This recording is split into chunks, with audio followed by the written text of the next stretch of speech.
Wow, John Cena was not BSing. He has not had a televised singles victory since 2018. Over 5 years ago, April 27th, 2018, he defeated Triple H via pinfall at their Crown Jewel event. Talk about two golden shovels going at it. But he defeated Triple H back in 2018, Crown Jewel. That is wild. And then he's lost against Roman Reigns at SummerSlam, Bray Wyatt at WrestleMania, Austin Theory at WrestleMania. He's had some dark match victories recently. September 29th over Dominic Mysterio. A week earlier, September 22nd, over Montez Ford. And then a few years ago, he beat Baron Corbin in Madison Square Garden at a house show. That's his only singles victories in 5 years. Wow, man, when he said that last night, I thought, no, that's wild. I mean, they must know their stats, but something is not right. No, that's pretty accurate. That is wild to see. John Cena has not had a big victory in 5 years.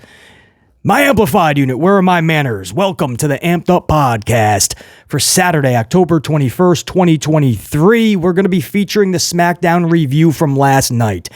And right from the jump, I got a question for you guys down below. Yes or no?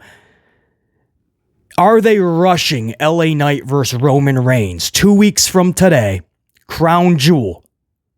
Are they rushing this match? Or do you feel LA Knight's going to lose anyway?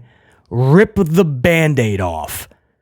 Because you know they're going to screw him anyway. Why wait till Royal Rumble or Elimination Chamber or anywhere around WrestleMania?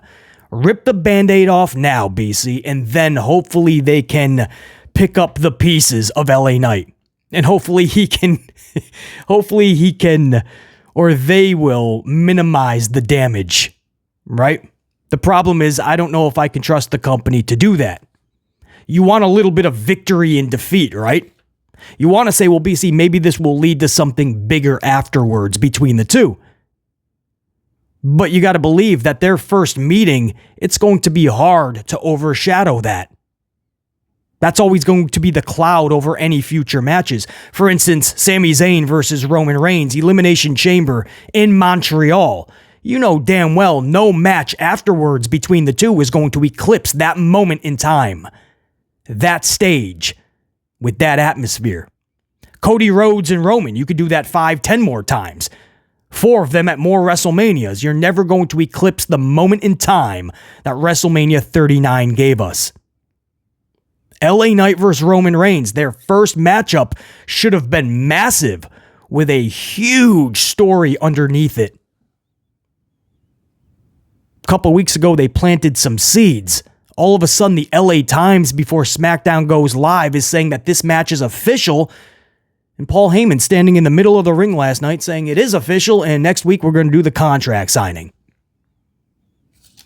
I gotta ask, is this being rushed? Or do you guys feel like, nah, might as well do it now. That way they can concentrate on Rock versus Roman at WrestleMania. Or maybe Cody Rhodes versus Roman Reigns at WrestleMania. Or whoever else comes out of the woodwork. CM Punk, Randy Orton, who knows? But BC feels this is more than rushed. Whoa, pump the brakes. Rumble, maybe. Maybe the Rumble, earliest scenario, right? Get your ball bearings together, put your ducks in a row if you're WWE management, and come up with the best way imaginable for LA Knight to lose this match. Because this company doesn't always do that. The last visual you see at these pay-per-views, PLEs, is Roman Reigns hoisting up the championship and massive pyro behind him. Meanwhile, Sami Zayn is there at Elimination Chamber with a boo-boo face, right? His puppy dog face in his hometown. I almost got the job done. Sami's never been the same since. Now, Cody Rhodes is laying down next to a rubber chicken, and we're talking about hopefully doing it a year from that point, right? Maybe at WrestleMania 40, Cody will get it done. Meanwhile, that image of him in the rubber chicken will live on to the end of time. Big E, Cesaro, so many others down looking up at the lights while Roman Reigns is the last visual. It didn't help Cesaro. He's not even with the company. Big E, he quietly went to SmackDown after that. So we want the best when these individuals lose to Roman, but this company is fixated on just Roman collecting the W. It looks to me like LA Knight is playing the role of filler right now. They wanted to do Bad Bunny versus Roman at Crown Jewel. They couldn't get Bad Bunny. Is it being rushed? Yes or no? I ask you guys.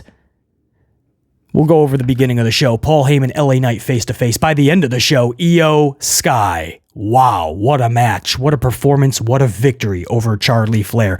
But BC is going to explain why most fans, we can't relax with Io right now. Because Charlie remains in the title picture. And until Charlie is removed from the title picture, only then will we look at Io and go, sky's the limit. Pun intended. And we're going to talk... Bianca Belair, by the way, ended the show. A huge return while Jade Cargill is looming. They bring back Bianca. I'm just saying, man. Two powerhouse females like Bianca and Jade Cargill coming in at the same time. But the big storyline is what happened backstage between Nick Aldis and Adam Pearce. Let the games begin. It's time to get amplified. Grab your beverages, lock in those earbuds, smash those ups, let BC know you're fully amplified, and let's fucking do this.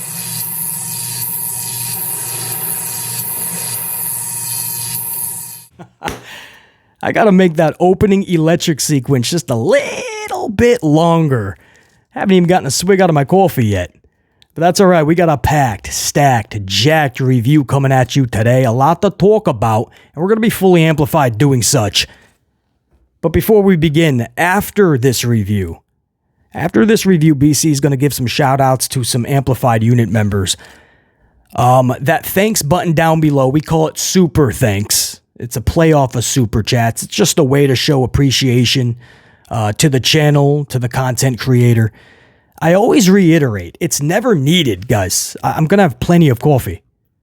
And you guys still go out of your way to chuck coffees to the channel. And I just think that is so wild to even conceive that notion. Even on regular podcast uploads, man, coffee's being chucked at the channel. I just think that's the coolest thing. And it just reiterates what I already knew. We have the best, most badass subscribers in this community on this platform. Not even close, beyond a shadow of a doubt. We are amplified. And everybody else is decaf. There's no other way to put it, man. We are amplified. The amplified unit in this community, we are amplified. Everybody else is decaf. Salute, man. So for everybody that threw a coffee over to the channel over the last 24 hours, please wait till the end of the podcast. I got some shout outs to give you. Show that appreciation right back. Again, never needed, but damn, I appreciate you guys big time. All right, this review, we'll start from the jump, right? Paul Heyman starts the show. He declares that Roman Reigns versus LA Knight will take place in 2 weeks at Crown Jewel. Now, first of all, he was not breaking the news. The LA Times broke the news. Please think about that. While I get a swig of coffee, because I really do need the first swig. But think about that. The LA Times is just... Now, I know, but kind of makes sense. LA Knight, LA Times, BC. Ha ha. What? You don't want to, kickstart this in a better way on television to really ignite a story that, even though it's only going to be 2 weeks, at least you have something to grasp onto. I mean, minor seeds were planted in the last couple of weeks. Yeah, Roman speared LA Knight, no question. That's a little more than a seed planted, right? I mean, that's like a little fucking bushel has already started to grow. I understand. But LA Knight right now, he is building that momentum at a feverish pitch for 2024. We all know that. So to take a spear and then say, now you're going to have a title match in 2 weeks. But the LA Times guys broke the news, not Paul Heyman. They didn't do a big angle last night where Adam Pearce now Nick Aldis declared that this match has to happen. So Paul Heyman is in there with LA Knight. LA Knight comes to the ring. Not long after Paul Heyman is in there, just talking about how the match is official. LA Knight hits the ring. And I mean, just like my note says, LA Knight hits the ring and he wants Paul to call Roman and tell him whose game it is. And that's where my notes end for that segment. That's all I put down. There was nothing else, guys. LA Knight told Paul Heyman to call Roman later and tell him whose game it is. I mean, there was about 5 minutes more of back and forth that was absolutely nonsensical. LA Knight is really good on the mic. It's one of his strong suits, right? LA Knight can be really bad on the mic too. LA Knight has said this in many interviews. He overthinks everything, right? He's just wrapped up in his own dome piece. And a lot of times it comes out in his promos. He's too frantic. Relax a little bit. You know, that promo is a marathon, not a sprint. I don't care if they're only giving you 3 minutes. Sometimes less is more. Less words can be more, right? You can say 1,000 words to an audience, and it could go in one ear and out the other for the majority. You could say 10 words in front of that same audience, and it may stick with them forever. Less is more at times. So he gets too frantic, and I think we built up this notion that LA Knight is so good on the microphone, just give him 8-minute promo segments. That's not the case, though. If you follow LA Knight like BC has studied this dude, he's really good on the mic, but not for 6, 7, 8 minutes. That's not his strong suit. You know, if you're trying to match him up with like a Stone Cold, that's not going to work. Stone Cold took his time. Stone Cold let it come naturally, where if you watch LA Knight, it's feeling like it's forced, like he has to say something funny, like he has to deliver a line that's going to be replayed on a loop. It's almost like he feels too much pressure. Relax.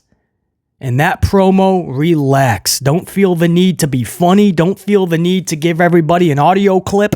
Relax. RELAX. LA Knight is good on the mic. He can be so much better. And he admits he just gets wrapped up in his own dome piece and he overthinks things.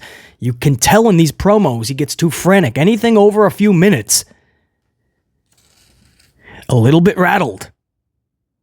So that's a part of LA Knight's game where that's where the improvement needs to, especially if you're going to give him 6, 7 minute promos, man. That's where, because if you're bouncing off of people like Paul Heyman, you got to bring that A game. Other than that, my notes literally just say he wants Paul to call Roman because Roman did not show up to the job site. Roman Reigns was once again not at work, not on SmackDown. Shocker. And he just wants him to call Roman and tell him whose game it is. Now, that's what's going to sell LA Knight and Roman in 2 weeks. Again, I posed the question, is this rushed? If you're asking BC, it's more than rushed. Guys, do you realize I never even thought that this would be an option for Crown Jewel? This was not even a thought for BC. If you couldn't get Bad Bunny, which is what the company wanted to do, just like Logan Paul versus Roman was in Saudi, they just wanted like an exhibition title match. They were going to do something with Bad Bunny. It just didn't work out. They knew he had the album out or whatever, because he's doing a bunch of publicity. He's going to be on Saturday Night Live. Bad Bunny is all over the place lately. And so they wanted to do kind of go hand in hand. But the other publicity just overrode anything that WWE could do with him. So his handlers said, no, we can't do it. So, okay, you say AJ Styles then, right? You already planted those seeds. Never did I think LA Knight would be rushed in this situation because you know he ain't getting the title.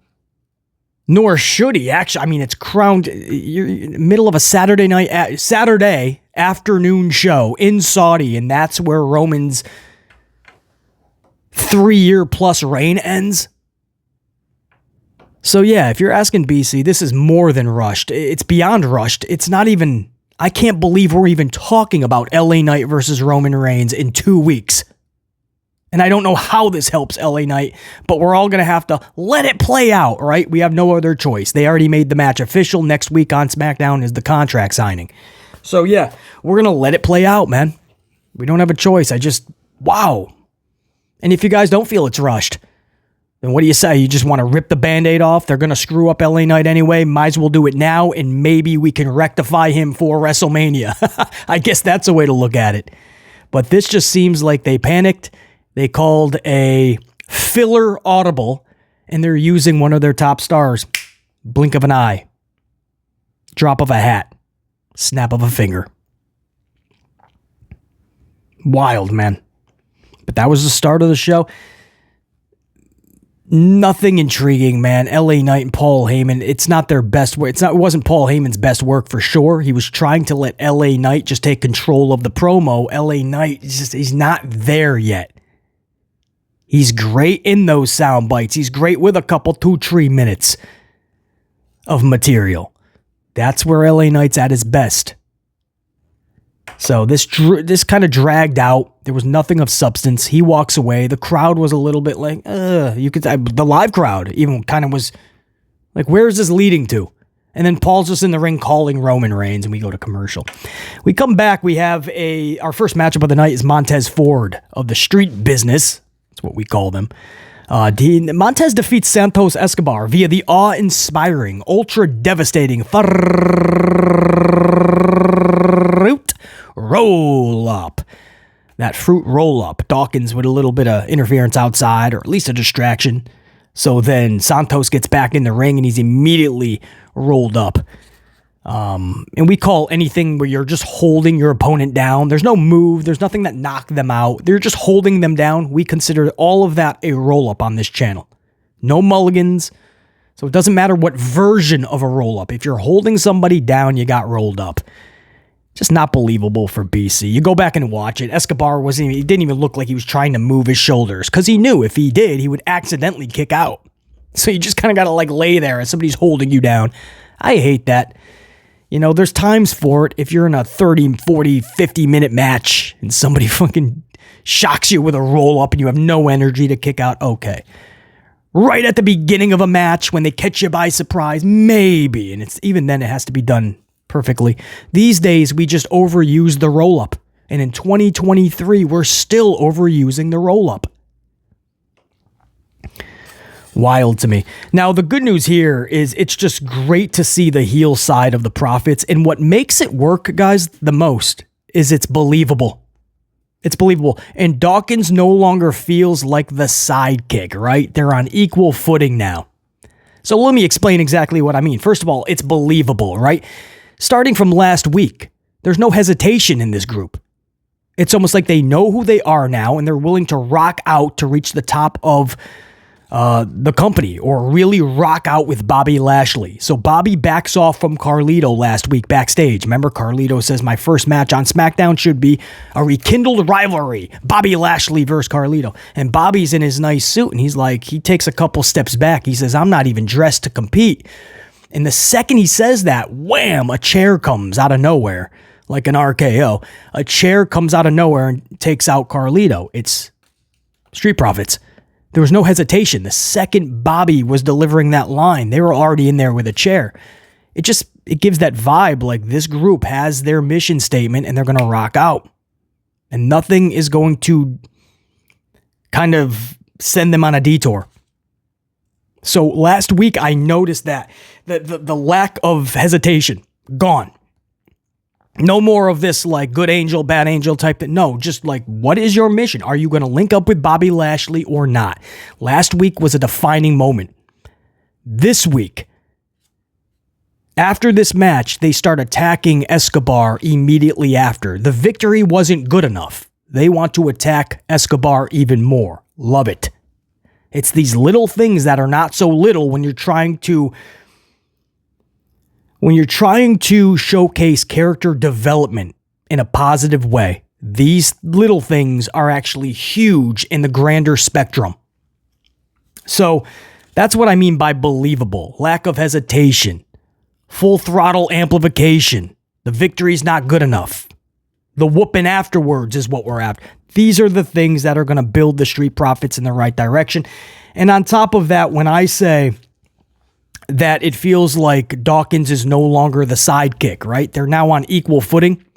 What I mean by that is when they were just the faces and they were just smiling and red cups were falling, Dawkins was always going to be the Marty Jannetty to Montez's Shawn Michaels. And I don't mean that with any disrespect to Marty Jannetty, because he's one of the best tag team wrestlers on the planet. One of the best wrestlers you will ever witness was Marty Jannetty.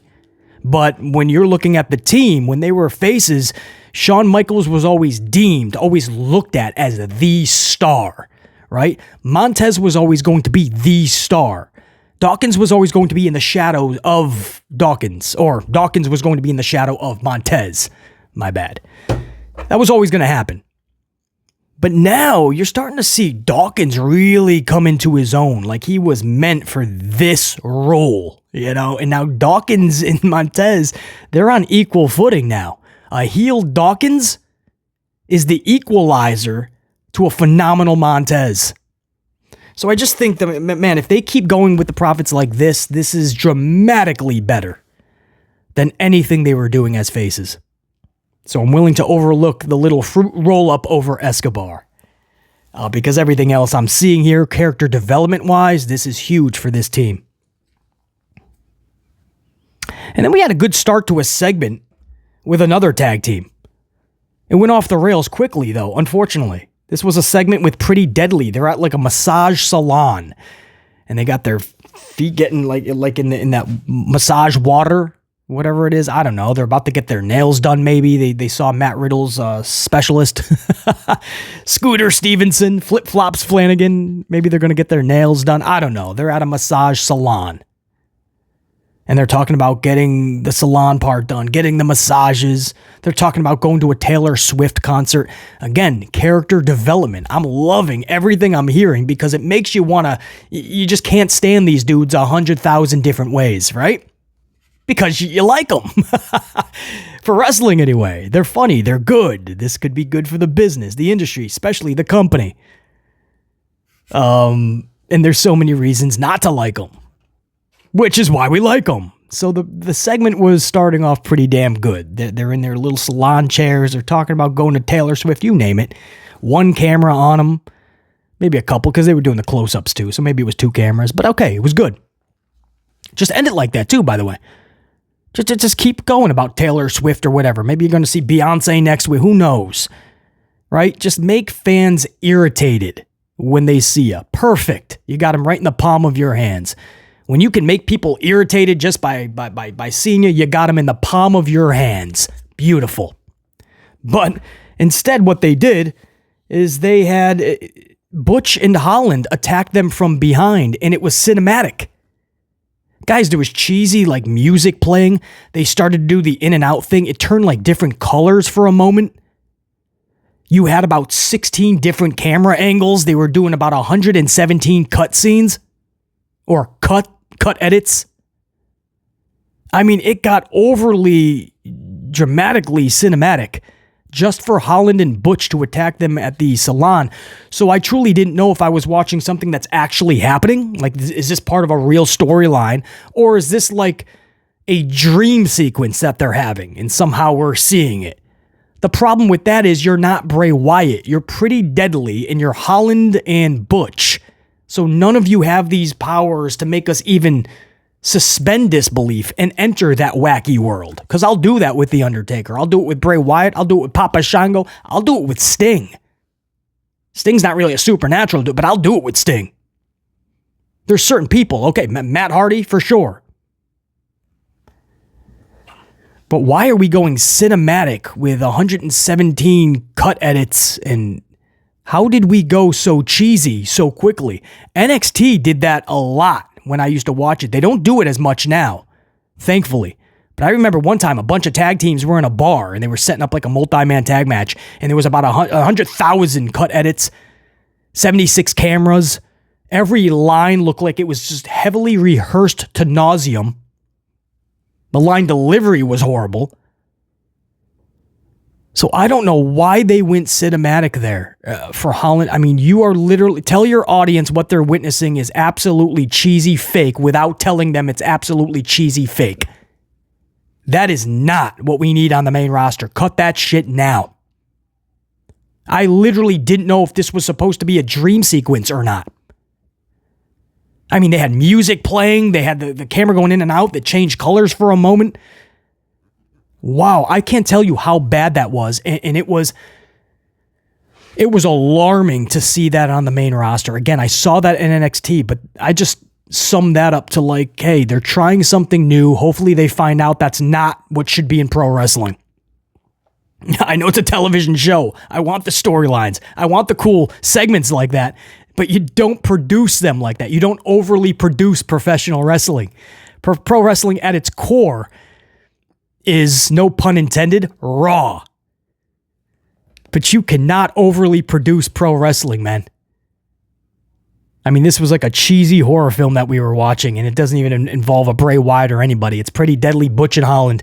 Man, if you guys catch that segment, it's hard to watch. It's not good, and that should never, ever be showcased again on the main roster.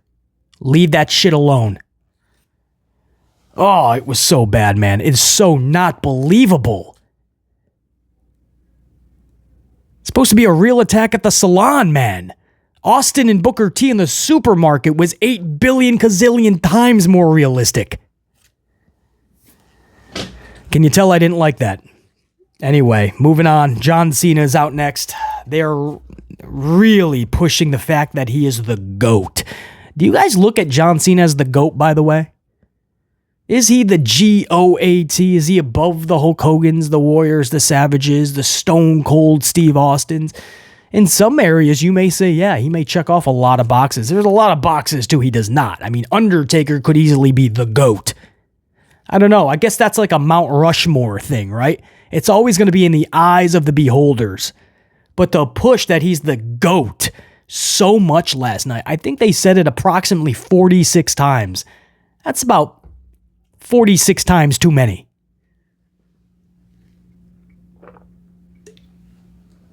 But John Cena is out next. This was not actually the second hour. This was about 45 minutes into the show. And that's because they wanted Logan Paul to start the second hour. But John Cena is out. They just calling him the GOAT left and right. Michael Cole can't get enough of it. GOAT, GOAT, GOAT, GOAT. You start thinking you're going to start seeing goats, right? Like you're in fucking Pretty Deadly's dream sequence. Crowd was amped up. No way to put it. This crowd, when they wanted John Cena. 2002, this is what Cena says. It's been 2002 days since he's had a televised singles victory. 2002 days. That would bring you back to 2018.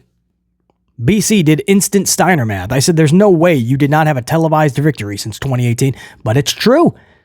His last televised victory was 2018. April 27th, Crown Jewel over Triple H, pinfall. 2 golden shovels going at it. I wonder what Vincent Kennedy had to do to make Paul Levesque actually lose that match. Other than that, guys, he's lost to Roman Reigns at SummerSlam. I think it was that year as well, 2021. No, so that was 2021, I believe. And then he lost to Bray Wyatt at WrestleMania. Then he lost this past year to Austin Theory at WrestleMania. His last 3 singles victories were dark matches or house shows. Montez Ford and Dominic Mysterio the last 2 weeks of September of this year. And then Baron Corbin in Madison Square Garden a couple of years ago. It was wild to hear it. And it was wild to actually confirm that that is true. Not that I thought he was lying. I doubt they would give him that much of false information and bring it out to live TV. But still, you feel like something's not right. There's no way he did not win a singles match on TV in 5 years. No, 5 years. More than 5 years, because that was April. I mean, we're about to end the year, man. And he still doesn't have that televised singles match victory. That was wild. Solo Sikoa comes to the ring. Jimmy Uso attacks Cena from behind while Cena's looking at Solo. Jey Uso jumps the barricade. Full black. He's got the hoodie on everything. You know it's Jey, though. You know the body type. You know his movements. Sure enough, takes off the hoodie. It's Jey Uso. And he takes out his brother Jimmy. Back in the ring, Cena delivers an attitude adjustment on Solo Sikoa. And the heels kind of just flagel off as they look up like, dang it, where'd Jey come from? Now, the good in this whole thing comes, I think it was after a commercial break. Okay, so John Cena is hyping up the crowd after the attitude adjustment on Solo. The crowd is hyped up. We go to commercial, we come back.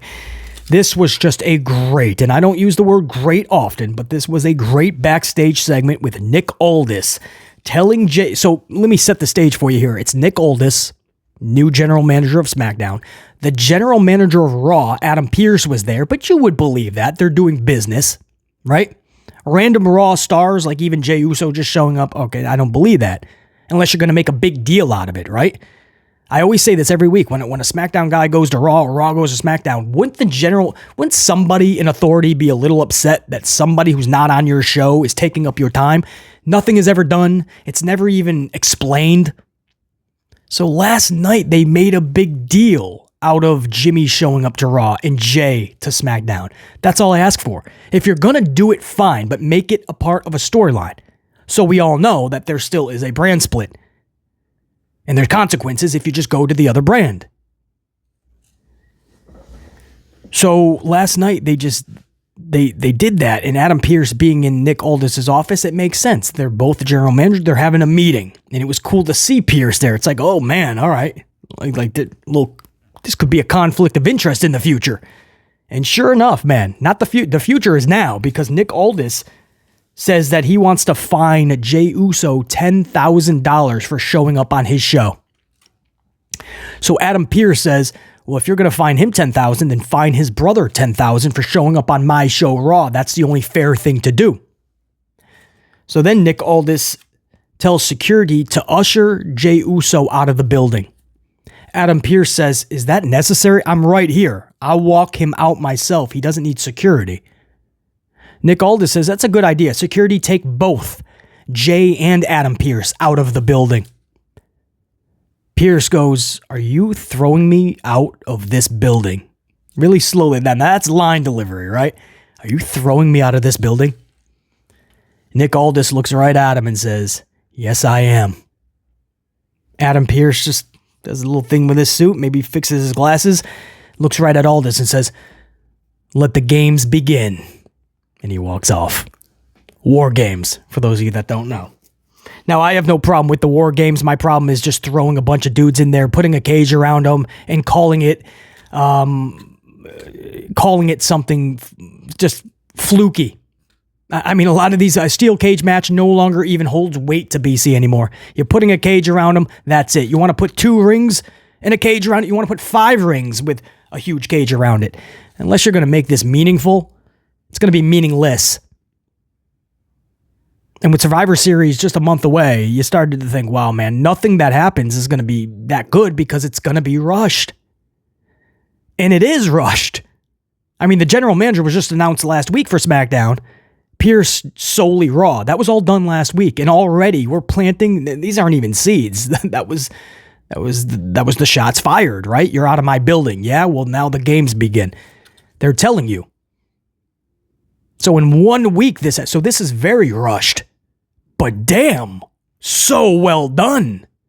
So if it's Levesque McMahon's decision solely, to show you how fair I am on this channel, for those that say I just don't like Paul Levesque McMahon, no, I want to see the best possible product. And so far what I've seen, Levesque McMahon, the apple doesn't fall far from the tree with Vincent Kennedy.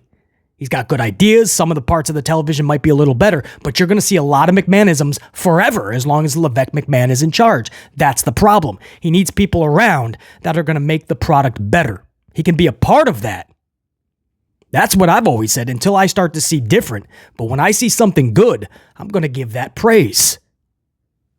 If that was Paul Levesque McMahon's call last night to do it the way that it was done, salute. More of that. I have no doubt it's probably a team. A lot of people really trying to focus on what we need Survivor Series to be. But no matter what, I always say, when it's bad, everybody's getting the blame on it. When it's good, everybody's going to get that salute. That includes Paul Levesque. If it's bad television, like Monday Night Raw, this past Monday was no different. No, that's Paul Levesque McMahon's fault. I'm not saying this whole show was good last night, but that segment, damn, the way that it was done, it instantly made BC go, all right, well, you know what? War Games could be damn fun. Not just a thrown together mesh pod of a bunch of individuals with a cage surrounded, and we're all going to pay our money because it's War Games. They put a stipulation on it. It's the big cage around the 2 rings, man. No, does it mean anything? Aldis and Pearce, they sold that beautifully. You believe the tension already in just 1 week. And it shows. And I like how it's off the bat because it shows that Aldis isn't playing around and Pearce feels like ultra disrespected. He's going to round up his troops on Raw. This could be really fun, man. The SmackDown Raw feuds are usually fun, but they usually have a lot of time before Survivor Series to plant things. This is so rushed. You didn't think there was a chance that this could be done right. And who knows? Maybe already next week it's already done poorly. Maybe it goes off the rails immediately. Hopefully not. But for last night, I like how this was initiated. Let the games begin, and it starts with Jimmy and Jey. And again, they each showed up on each other's show, one another's show. So the fact that they're fining them and throwing them out of the building, this is what would happen, right? You can't show up to somebody else's work and just take out their employee and you expect nothing to happen. A little bit more realism in these shows. That's what makes wrestling so good. Suspending the disbelief because you can believe it. And that includes wild things too. Bray Wyatt and his supernatural. We'll still suspend that disbelief because it's Bray Wyatt. That's what I mean. Build the characters. We'll believe it. Build the characters, do things correctly. We'll believe it all. I believe that in 1 week, there's already a war between Raw and SmackDown because it was done correctly. That's all I ask for. I don't ask for much. I've always looked at it so negative and so harsh. I don't ask for much, man. I ask for bare minimum, actually. My bar is really high. I could ask for much more. For 6 years that I've had this channel, I'm just asking for bare minimum. Just make us care. Just make things believable. Just make it exciting. I shouldn't have to just enjoy professional wrestling. I should be captivated by pro wrestling, bro.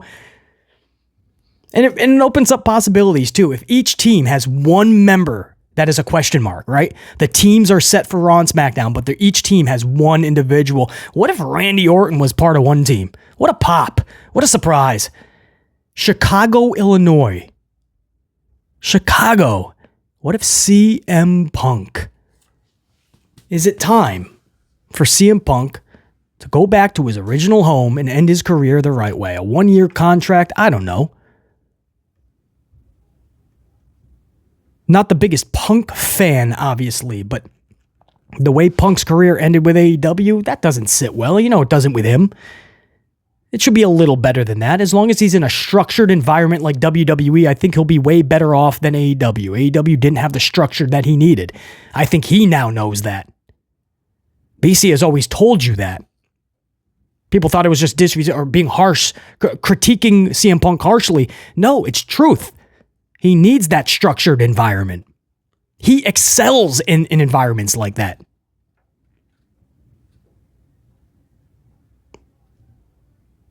Does CM Punk show up in War Games? If not, you got to believe it's Randy Orton in Chicago with all of these teases that WWE has been issuing. All of these GTSs and reciting the same lines, whether it's Sethington Rollins or Corey Graves on commentary. All of these teases, are they just so smug that they're just going to parade Orton out there? It'll get a huge pop and everybody will forget about Punk. Possibly. I don't know how you guys feel about Orton. Is he a bigger surprise than Punk at Survivor Series? Orton over Punk in Chicago? Any other event, Orton would be massive. But if you're going to keep dropping these hints and these teases, I think you'd have to bring out CM Punk. I don't know. It's a lot of interesting questions. And when you have interesting questions, you have just built intrigue. I'm intrigued to see where they're going with this Raw versus SmackDown. But the fact that they did it like they did last night, BC's a little into this. I got to be honest, man. It's rushed. No question. No question it's rushed. But BC's into it. We'll see. Salute to that segment last night and the way that it was done. Let's keep that up. Start of the second hour, a Logan Paul, Rey Mysterio face-to-face. This, I'll tell you exactly what I had in my notes, because this did not land. This is a quote in my notes, and this is all I had for this segment. Logan Paul and Rey Mysterio make their crown jewel title match official. That's it. There was nothing more in the notes. And when BC's notes are that short, there's a problem. That's what she said. But seriously, if the notes are that short, that means there was no substance to the segment. I mean, I don't know how that's going to captivate you to watch Logan Paul and Rey Mysterio in 2 weeks at Crown Jewel. That's the best you got for Logan Paul, by the way. That match is SmackDown at best, house show. And I wouldn't even pay money for that. I'd have to win free tickets from the radio to go watch Rey Mysterio and Logan Paul at the local bingo hall. You're going to put that on an event like Crown Jewel, and this is how you're going to set it up. It was just meaningless. You're not going to remember that today unless we're talking about it right now, and you probably already forgot about it. Rey Mysterio, Logan Paul did nothing last night to get anybody excited to see that match. It's like Paul Heyman, LA Knight, earlier to start the show. You're not going to remember that when talking about LA Knight and Roman Reigns in 2 weeks. Remember LA Knight and Paul Heyman shared words? Like, what does it lead to? Is there substance to it? Nothing Paul Heyman and LA Knight did had any substance. Nothing that Logan Paul and Rey Mysterio did had substance to it. You're not going to remember it, and it doesn't build to the suspense to see the culminating moment at the PLE. I don't know. This was a waste of time. I mean, BC could have easily taken a nap during that segment. I probably would have been better off. And the next segment wasn't much better. I'll give you my exact line that I have in my notes, and that was it for the next segment. Theory, this is what I put down in my notes. Theory and Waller bore the arena and viewers at home watching by defeating Cameron Grimes and Dragon Lee. That was it, guys. And then I moved on to the main event. That's the only thing I said about that tag match. Waller and Theory defeated Cameron Grimes and Dragon Lee. Then why have Cameron Grimes debut and defeat Baron Corbin in record time? Then he just sat in catering, eating triple-layered moose cake for the next month. Then he was told to go home because Triple H, Paul Levesque had nothing for him. He comes back, and they throw him as a jobber in a fatal four-way. He was never going to win. The winner goes on to take on the U.S. champion at that time, but everybody in that match was taking on the U.S. champion. And then he's not seen again. Then he comes back. He's looking up at the lights last night. I think he actually took the pinfall. Austin Theory defeated Cameron Grimes. What are you doing with Cameron Grimes? I really hope that Paul Levesque McMahon is not going to make this guy just a jobber, because Cameron Grimes is a really good talent with immense character. He can get over big time. Maybe that's what's worrying the company. It's the dudes that can really get over organically and they don't need the company to choose them. Those are the ones that usually just stay off of TV, stay in catering, and even get sent home. LA Knight was one of the hottest stars since January. You didn't really start to hear about LA Knight till recently, right? The casual fans, because he wasn't pushed the last 7-8 months. In fact, he was off TV, off of pay-per-views, losing when he was on TV. They tried everything to swipe LA Knight underneath the rug. He's too old, they said. He's not one of our guys. We didn't create him. He goes against the establishment a lot. He's not easily coachable. All these things. So you didn't hear a lot about LA Knight, even though all these arenas were chanting his name, till finally they realized we're not giving up on this, man. And people started revolting. Like, dude, what are you doing? How do you leave this guy off of this pay-per-view and Madison Square Garden SmackDown, and you put him in dark matches, and he's losing this match and that match? Finally, they were like, we have no choice. This is like a Stone Cold thing where, they told us who they're going to push, and they're overriding us. Cameron Grimes is one of those dudes that can organically get over, and that scares this company. And that's why you don't see him a lot. And when you do, they just want to make sure that you know he is just a jobber. Now, Theory loses. Theory's been 50-50 booked. They still pipe in boos. I don't even think they cared last night. I didn't hear him that vividly, and the crowd certainly didn't care about Waller and Theory. So, I don't know. The company, I think, pretty much gave up on Theory. They're trying to throw him W's and hope that suffices, but no, nobody cares about Theory, and sticking him with Waller is like an anchor. I feel so bad for Waller, because he is being dragged down by the Austin Theory effect. And that's not a good thing. We go into the main event. This is for the Women's Championship. Champion Io Sky, formerly known as Io Shirai, versus Charlie Flair, also known as Charlotte Flair. This was a damn good match and a perfect finish. Not often I say perfect finish, right? Let's talk about the match first. Even Charlie takes two to tango. When I say it was a good match, it's usually because it was two to tango. Now, we're also harsh on Charlie Flair a lot on this channel, but it's not because of her wrestling necessarily. Selling could be much better, yes, but it's not even... It's nothing really that she does that's off-putting from the get-go. It's the booking of Charlotte. That's what pisses a lot of wrestling fans off, that she's always in the title picture. She's always winning titles. She is always in the middle of that spotlight. And there's too many other females that could use that right now and could absolutely help catapult the company. And at many times over the last 8 years, even better than Charlie could. That's why wrestling fans are just... A lot of us cannot understand why they just don't try new things, different females. Why is it just Charlie, Charlie, Charlie? If she was head and shoulders that much greater than everybody else, okay. But that's not the case. If she was getting an ultimate reaction every single show, okay, I get it. It's not the case. So we're harsh on her for justified reasons. Most of it comes from the booking of Charlie. Like, just keep her out of a title picture, right? Let people really get to invest in her and not just go, oh, she's going for another title. So last night, man, she just was on her game. The selling, the defense. She didn't get, like, frustrated at all during the match. Lack of hesitation makes it so much better, too. I mean, Io, they just gelled so good together. Two opposite styles, two opposites, right? But man, it's peanut butter and jelly. If you think about it, peanut butter is so opposite from jelly. But damn, it really goes together, doesn't it? Well, we found out that Io and Charlie one-on-one, it was damn good, man. Anyway, I can keep going about how good that match was, but the finish was even better. And I don't even think I put most of the finish in the notes because I was just going to go on recollection. And so let's do that. I'm not even going to look at the notes. I'm going to try to set this up just on how I remember it.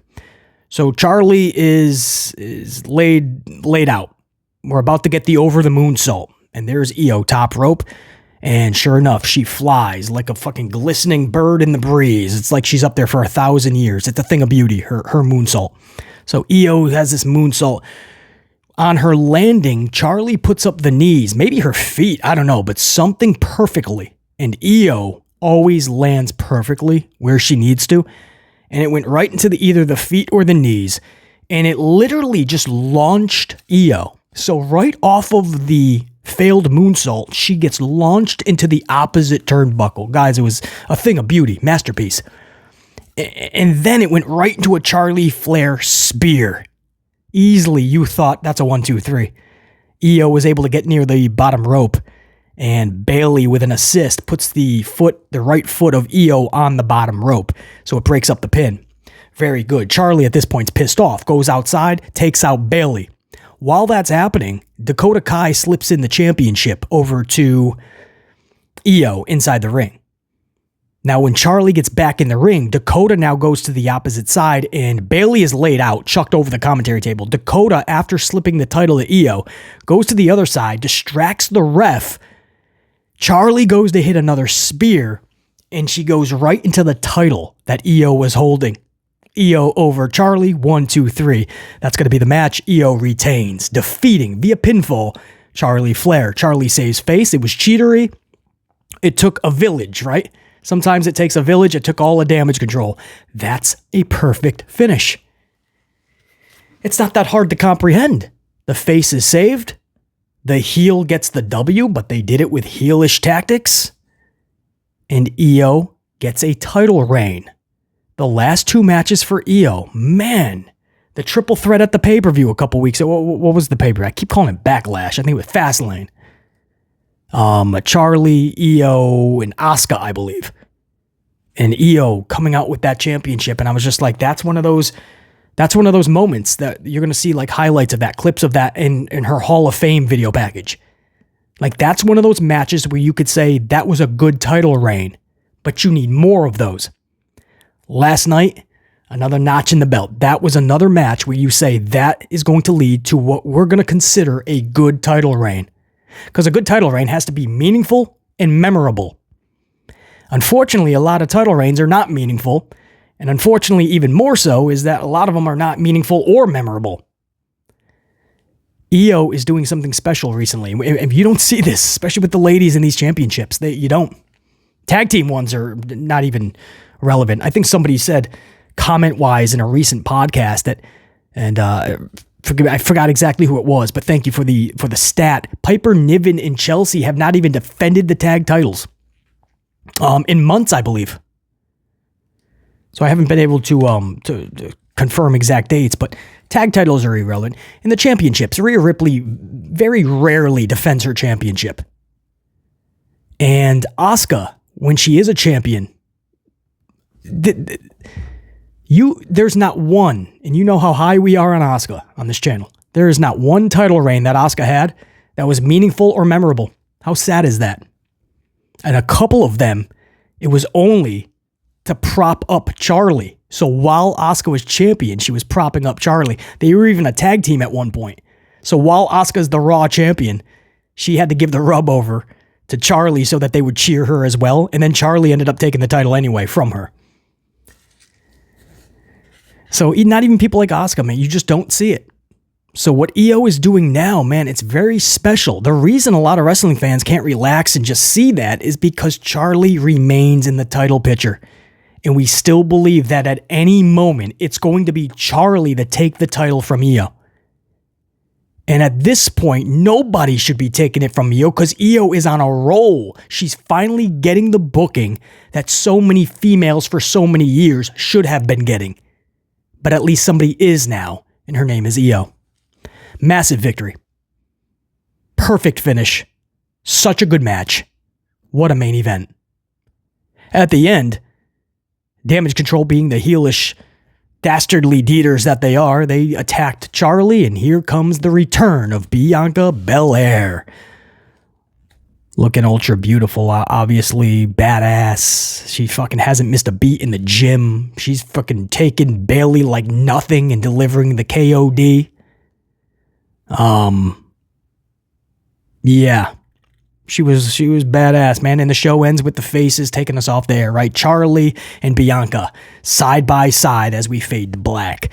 Again, such a big moment for Io, but you still think, is Charlie taking that title? At this point, I want none of them to take the title. Let Io ride this out. Io should not be losing that title till WrestleMania. That's it. WrestleMania is where all these heels should be dropping their titles, right? Whether it's a Gunther, a Roman, and even an Io. She's finally collecting these string of matches, man, and these W's. She's finally feeling like a champion with a championship reign that is looked upon as prestigious. Don't end that before WrestleMania. Even if it is a Charlie or a Bianca, can you just hold off? Can you just take Charlie out of the damn title picture for a damn minute? And let the other females shine without always being overshadowed by Charlie's booking. Because Io is on a roll of a lifetime right now. Guys, that is the SmackDown review that I have for you. First 45 minutes of this show, in the last two segments before the main event, Greyson Waller and Austin Theory, and Logan Paul and Rey Mysterio, But at least half of this show, man, interesting. Great main event. Such a good backstage segment to set up War Games. Adam Pearce's Raw, Nick Aldis' SmackDown. So, some memorable things from last night. SmackDown, for the second week in a row, I feel easily defeated Monday Night Raw in terms of any creativity or just good or bad show. Monday Night Raw, once again, just tanks. And SmackDown shows signs of life. Before we take off, I got to give some shout outs, man, to some Amplified Unit members, some of my tried and true subscribers, and some of these individuals are actually gold card members, man, channel members. And that is Ashley and 10 Spot, couple of coffees. Hey, Ant-Man, thanks so much for the content. I appreciate you. Here's a couple coffees for the coffee bar on me. Salute. That's huge. If you saw yesterday's podcast, you know, but BC somehow ran out of coffee. I just didn't have time to go. It was early. I had to cut the podcast because I had too much to do that day, so I wasn't able to go get coffee. There was none in the ice box. There was nothing. So I still cut the podcast without the coffee. So Ashley Ann says, here's a couple coffees for the coffee bar. I appreciate you big time. The coffee bar fully equipped and amplified now. Ashley, appreciate you big time. You appreciate me, I appreciate you right back. Clutch City fan with a 5-spot coffee. BC, this week was a fantastic week. Started off by walking into a gas station on Monday morning. As I walked to go get my energy drink, I see a big-ass fro. When I looked up, it was Carlito. I didn't say anything to him, got my drink, went to go pay. As I was paying, came up behind me in line. As I was walking out, I said to him, now this is cool. That said, have a great day. I want to give a salute to the legend Sting. Thank you for the memories. And finally, you already know it's coming, BC. How about them Astros? One win away from another World Series. And thank you for the great content, brother. Clutch City fan, thank you, man. I appreciate you, dude. And as long as the Astros keep cheating, you'll be fine, man. You should actually win another World Series. Salute. You knew I had to, bro. You knew I had to.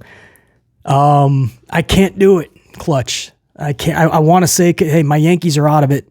So congratulations, right? Or all the best. Or best of luck. But if you're a Yankee fan, you know, the Astros, we can't do it. You guys cheated and you eliminated us by cheating a few years ago. And we were going to be a World Series victor that year. I truly believe the Yankees had what it took. So you guys cheated too vividly, man. We can never cheer you again. But if I hear any banging on the drums, I know what's going on. The Astros will probably win it again. As far as Salute and Sting, yeah, if you saw yesterday's podcast, Clutch City fan is referring to it. We had a big send-off for Sting. Even though he's not retiring for a few months, he did announce it, and BC had to give a few words. So I'm glad you caught that, Clutch City fan, and I completely agree, man. An absolute legend in every sense of the word. And I gotta salute you too, Clutch City. You bumped into Carlito at a gas station, and just like BC, you didn't run up and you didn't go like, hey man, love your work, can I get a picture, an autograph? You just said you saw him, and what was your words? What'd you say? I looked up, it was Carlito. I didn't say anything to him. Got my drink and went to go pay. I love it. In New York, you see a lot of stars, celebrities, sports stars. You see a lot. I've seen so many just in a Starbucks. And never once do I go up and go, hey man, big fan, or can I get... Not that there's anything necessarily wrong with it, but these people are just trying to go about their day, man. They're not working at the time. They just want a coffee. You know, I told you guys I saw Tommaso at Epcot, Food and Wine Festival, or Flower and Garden Festival, one of those food festivals. Epcot, just about a month before we returned, month or two. We were down there, and he was with his family, and he was just getting food at one of the booths. And literally, right next to him. Didn't say a damn word. I wanted to be like, hey man, you know, enjoy your work. Hopefully we see you back soon. But I'm like, no, you don't bother somebody like that, you know? Just for a picture or an autograph. It's cool because you respect the individual and they're right there. But I'm like you, Clutch City. I don't go goo goo gaga, and I don't fucking take up time in their day. It's a cool thing. I move on.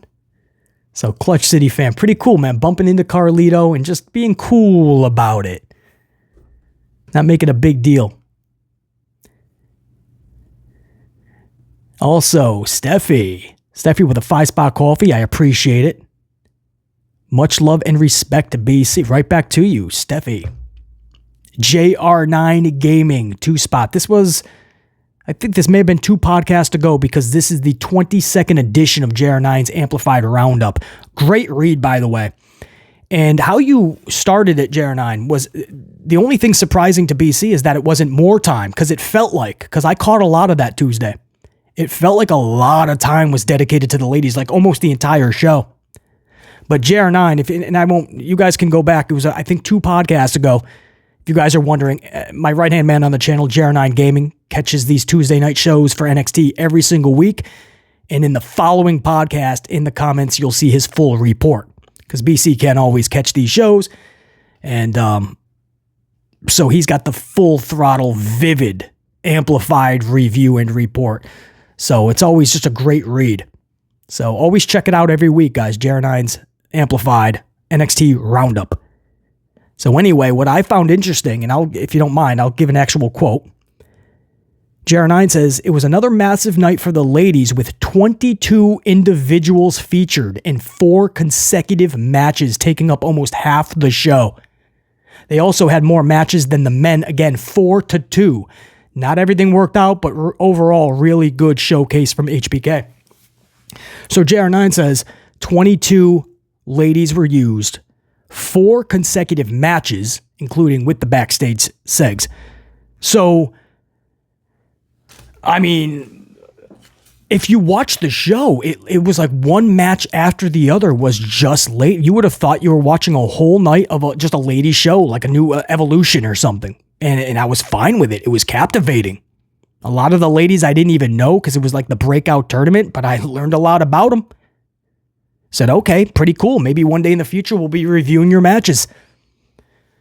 But yeah, JR9, thank you for the actual number on that, because I felt like it was pretty loaded with the females for the 2nd straight week. And the funny thing too, I love the very bottom. Usually JR9 tells you a bunch of negative. This show will tell you that it was pretty damn good, because the negatives was only 1 paragraph. And it was really Kiana losing the Shotzi, which I said the same thing, JR9. It was good to see Roxy, but whoa, why is Shotzi just showing up and taking out your NXT talent? We've seen too much of this. That does not help Kiana. This went really long, so we're going to have to wrap it up now. Go about your weekend, whoop that ass. Until next time, and there will be that next time. Top guys, we're out. BC saying check you. Peace.